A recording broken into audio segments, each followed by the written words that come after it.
Hola personas, bienvenidos a esta nueva clase donde vamos a trabajar sobre la ingeniería de los tejidos y la medicina regenerativa.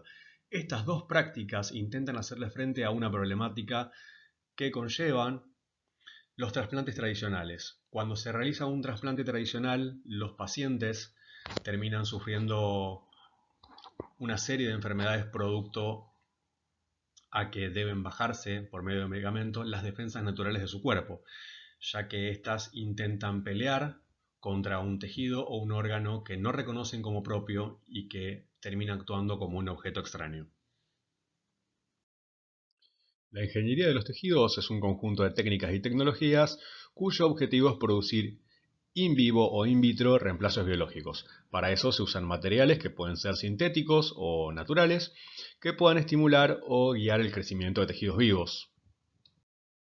Además, se busca que estos biomateriales presenten inmunoaislamiento, es decir, que se evite el rechazo por parte del sistema inmunológico de los pacientes que son trasplantados.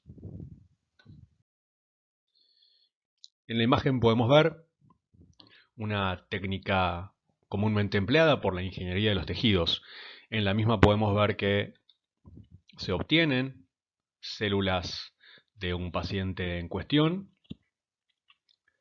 se las induce a que se reproduzcan en un medio de cultivo y finalmente esas células son sembradas en un material poroso junto con factores de crecimiento, una matriz que puede ser sintética o puede ser natural, junto con nanopartículas y otras moléculas. Como resultado se obtiene un entramado de estos materiales sintéticos o naturales junto con células vivas del paciente. Entonces, una vez que se logra obtener una buena porción de tejido, se puede implantar en el paciente que lo necesite. Por otro lado, la medicina regenerativa utiliza las propiedades que tiene el propio cuerpo de regenerarse. Para ello hay varias técnicas. En una de ellas se utilizan factores que estimulan el crecimiento de los tejidos y en la otra se trata de trabajar a partir de las propiedades que tienen las células madres, también llamadas stem cells o células pluripotentes. Para poder entender qué son las células madre, tenemos que interpretar que cada uno de los tejidos que forman nuestro cuerpo han surgido a partir de una única célula que surgió de la unión del espermatozoide con el óvulo. A partir de ahí se ha formado una célula denominada cigoto que es capaz de generar todos los tejidos del cuerpo.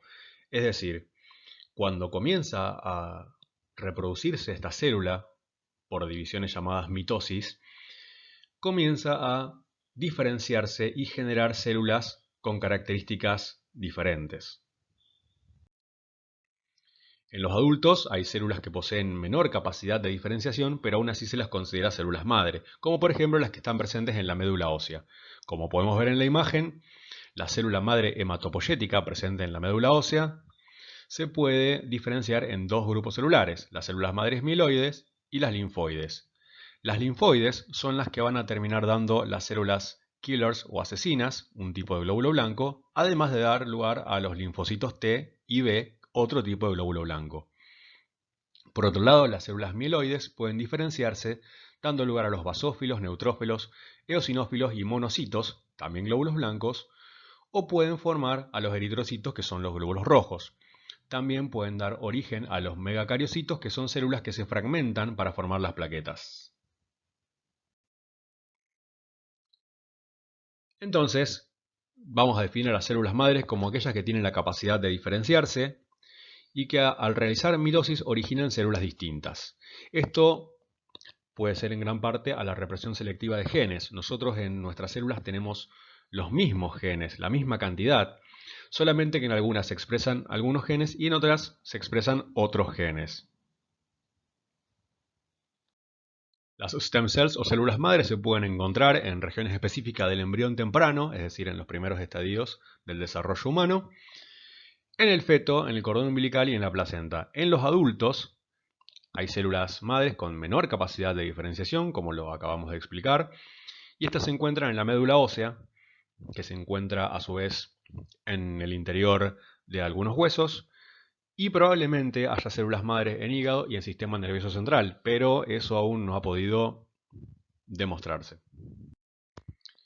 La terapia que propone la medicina regenerativa es incorporar células madre a un tejido dañado que claramente, esto se ha comprobado que esas células madre no resultan inertes, es decir, provocan un cambio en los tejidos dañados. Y hay tres posibles mecanismos de acción propuestos por los cuales esto se lleva a cabo. El primero es que ocurre una diferenciación y formación de células del tejido dañado, es decir, que las células madre se diferencian y forman células similares a las del tejido donde fueron implantadas. Otra posibilidad es que las células madre implantadas envíen señales químicas a células madres que estén presentes en el tejido dañado y que éstas comiencen a diferenciarse para producir las células que se necesitan. Una tercera posibilidad es que las células madre que se fueron implantadas se fusionen con las células del tejido dañado, pero que no haya ningún tipo de regeneración del tejido ni diferenciación. Una propuesta de la medicina regenerativa es la clonación de células madre. La misma consiste en tomar un ovocito sin núcleo, es decir, tomar el óvulo de una mujer donante, quitarle el núcleo e implantarle el núcleo obtenido a partir de la célula de un paciente, cuyo tejido, alguno de sus tejidos, necesite ser regenerado porque haya tenido o sufrido una lesión. En ese caso, el ovocito, con el núcleo del paciente, tras una serie de procedimientos complejos, podría llegar a originar un embrión, y ese embrión podría aportar las células madre que el paciente necesita para regenerar sus tejidos dañados. Esto conlleva un problema de ética porque para obtener esas células madre a partir del embrión es necesario destruirlo. Por lo tanto, hay muchos países que se han manifestado en contra de este tipo de técnicas. Bueno, personas, esto ha sido todo por esta clase. Espero que les haya servido y nos vemos la próxima. Adiós. No se olviden de hacer sus tareas.